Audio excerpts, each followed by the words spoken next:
Hello friends, welcome to our channel let's nurture our minds. कल 18 जून है और ये मेरी मैरिज की 49th एनिवर्सरी है। 49 years, such a long time है ना, लंबा समय। और अब अगर पीछे मुड़ के देखते हैं तो ज़्यादा कुछ याद नहीं रहता है। जो अच्छी चीज़ें हैं वो याद हैं, जो थोड़ी सी खराब भी हुई, थोड़ी गलत हुई, वो याद नहीं है और याद रखनी भी नहीं चाहिए, क्योंकि उससे कोई फ़ायदा नहीं होता। लेकिन आज का जो वीडियो मैं बना रही हूँ, ये स्पेशली मैं इसलिए बना रही हूँ, बहुत लोग पूछते हैं आप अपने बारे में कुछ और बताएं। तो मैं एक बिल्कुल नॉर्मल साधारण इंसान हूँ आपकी तरह, लेकिन पता नहीं क्यों बचपन से ही जब मैं छोटी थी, मतलब 7th 8th क्लास में थी, तो मेरे नाना जी जब भी मुझे मिलते थे, जब भी हमारे यहाँ आते थे या हम उनके यहाँ जाते थे, तो वो एक बात हमेशा कहते थे कि ये लड़की कुछ भी कर सकती है। पता नहीं उन्होंने मुझ में क्या खास देखा था कि वो हमेशा ये कहते थे कि ये कभी घबराने वाली नहीं है, ये हर परिस्थिति में अपने आप को संभाल सकती है, औरों को भी संभाल सकती है। और ये बात मेरे दिमाग में इतने अच्छे से बैठी हुई थी कि मैं अपने आप में ये फील करने लगी थी वाकई में ये सही है, और शायद इसीलिए कभी कोई रुकावट नहीं आई। क्योंकि कहते हैं ना कि आपका सबकॉन्शियस माइंड उसी हिसाब से काम करता है जिस हिसाब से आप सोचते हो। तो मैं भी उनके कहने के बाद ये सोचती थी कि हाँ, वाकई में मैं कुछ भी कर सकती हूँ, वाकई में मुझ में बहुत हिम्मत है, वाकई में मैं किसी परिस्थिति से नहीं डर सकती हूँ। तो ऐसी चीजें मेरे दिमाग में हमेशा रहती थी और इसीलिए कभी रुकावट नहीं आई, और अगर आई तो मुझे खास ज्यादा फर्क इफेक्ट डाल के वो गई नहीं। आज का जो मैं वीडियो बना रही हूँ वो स्पेशली आपको एक किस्सा बताने के लिए बता रही हूँ जो 49 इयर्स पहले हुआ था। ज़्यादा एक्साइटेड मत हो, वो मैं किस्सा जो है वो अपनी लाइफ का बता रही हूँ, एंड बिफोर मैरिज। 1971 में मेरी मैरिज हुई थी, और उन दिनों में रिवाज ये था कि एक्सटेंडेड फैमिली के लोग सारे इकट्ठे हो जाते थे परिवार में। जितने भी 40-50 लोग होते थे वो शादी से एक हफ्ता पहले आके इकट्ठे हो जाते थे। और हमारे यहाँ भी ऐसा ही था। अप्रॉक्सीमेटली 45 के करीब मेरे कज़न सिस्टर्स, उनके बच्चे, मेरे कज़न ब्रदर्स, उनकी वाइफ, चाचे ताए, सब मिला के 45 के करीब लोग घर में थे।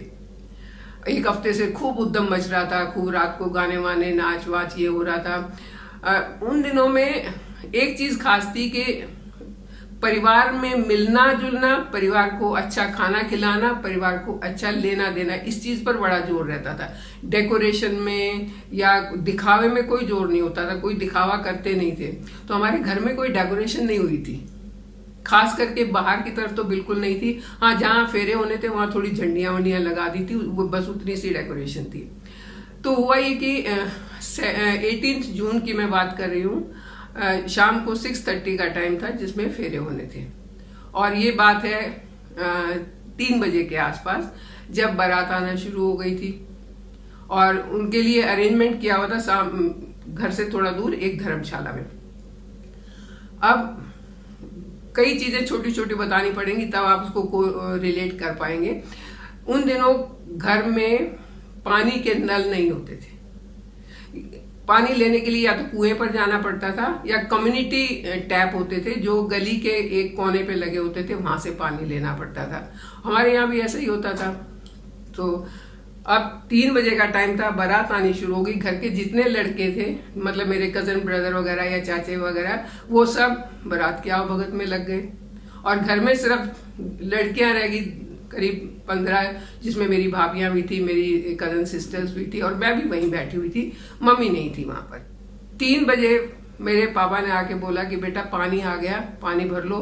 पानी बंद हो गया ना तो बड़ी मुश्किल हो जाएगी, क्योंकि 1 घंटे के लिए पानी आता था। और वाकई में अगर पानी ना हो और घर में 40-45 लोग हों, ऊपर से बारात भी आई हुई है और भी आस पड़ोस के लोग भी, तो पानी के बिना कैसे चलेगा। और डेली यही होता था, पापा आके बताते थे, सब लोग भाग के जाते थे, कुएं से लाए या नल से लाए पानी ले आते थे। लेकिन उस दिन मेरी जो सबसे बड़ी कजन सिस्टर थी, उसने कहा चाचा हम तो नहीं जाएंगे, हम तो मेहंदी लगा रहे हैं। और जैसे ही उन्होंने ये कहा कि बाकी सब लोग भी जितने बैठे थे, सबने ये कहा हाँ हम नहीं जाएंगे, हम मेहंदी लगा रहे हैं, हम नहीं जाएंगे, हम मेहंदी लगा रहे हैं। अब पापा तो परेशान हो गए। माँ उस टाइम पे घर में नहीं थी, कहीं गई हुई थी किसी काम से, शादी के काम से ही गई थी। और जब मेरे पापा परेशान ज्यादा होते थे तो वो कॉरिडोर में तेज तेज चक्कर लगाते थे। काफी देर तो मैंने देखा, फिर मैंने पौजी को बोला कि आप परेशान मत हो, मैं देखती हूँ। और मैं पानी लेने चली गई। जाने के लिए मैंने मटके उठाए, और उन दिनों में आप शायद यकीन नहीं करेंगे, मैं एक बार में अप्रॉक्सीमेटली 55 to 60 लीटर पानी लेके आती थी। 2 बड़े बड़े मटके सिर पर होते थे और एक बड़ी सी बाल्टी हाथ में होती थी। उतना पानी मैं एक राउंड में लेके आती थी। तो मैं दोनों मटके लेके और बाल्टी लेके पानी लेने के लिए निकल पड़ी, क्योंकि कोई नहीं उठ रहा था तो क्या करें। और मेरी शादी थी, 6:30 मेरे फेरे होने वाले थे। जैसे ही मैं बाहर निकली तो वहां 4 लड़के खड़े थे। उनमें से एक ने मेरे से पूछा, बहन जी ये 451 नंबर घर कौन सा है? हम शादी में आए हैं वहां पे। तो वो 451 हमारा ही घर था। मैंने उनको बताया कि ठीक है, आप शादी में आए तो बारात का अरेंजमेंट वहां पर है। मैंने उनको वहां भेज दिया और खुद पानी लेने चली गई। जब मैं पानी लेने गई तो मेरी जो 2 भाभियां थी उनको लगा, अरे ये तो बहुत गलत है, इसकी शादी है, इसको रेस्ट करना चाहिए, ये पानी लेने जा रही है। तो वो भी फटाफट उठी और पानी लेने चली गई। तब मुझे नाना जी की बात याद आई। वाकई में मैं कुछ भी कर सकती हूँ। मुझे नहीं फिक्र था इस चीज का कि शादी हो रही है या मैं नहीं कर पाऊंगी या कैसे करूंगी, या मैं नाराज हो गई या सोचने लग गई या मेरे बॉजी बहुत परेशान हो गए। कुछ नहीं, मैंने उठाया और मैं पानी लेने चली गई और लेके आई। मैंने 4 बजे तक पानी भरवाया। उसके बाद जो रीति रिवाज होते हैं उनसे मुझे नहलाया गया, तैयार किया गया और 6:30 बजे मेरे फेरे हुए। तो ये एक किस्सा है जो मैं कभी भूलती नहीं हूँ। उसके बाद जब मैं शादी होके वहां गई तो जिन्होंने मुझसे बहन जी 451 कौन सा है वो मिले मुझे और देख के एकदम झेप गए, क्योंकि वो बहन जी कह चुके थे और मैं उनकी भाभी लगती थी। तो ऐसे ऐसे किस्से होते थे, बड़े मजेदार किस्से होते थे उन दिनों में। सीधे सीधे लोग होते थे, कोई दिखावा नहीं, कोई लेना नहीं, कोई देना नहीं, बस अपना काम। मेल जोल बहुत ज्यादा होता था, सब लोग परिवार के आते थे, मिलते थे, और ये जो एक हफ्ता कैसे निकल जाता था पता नहीं चलता था।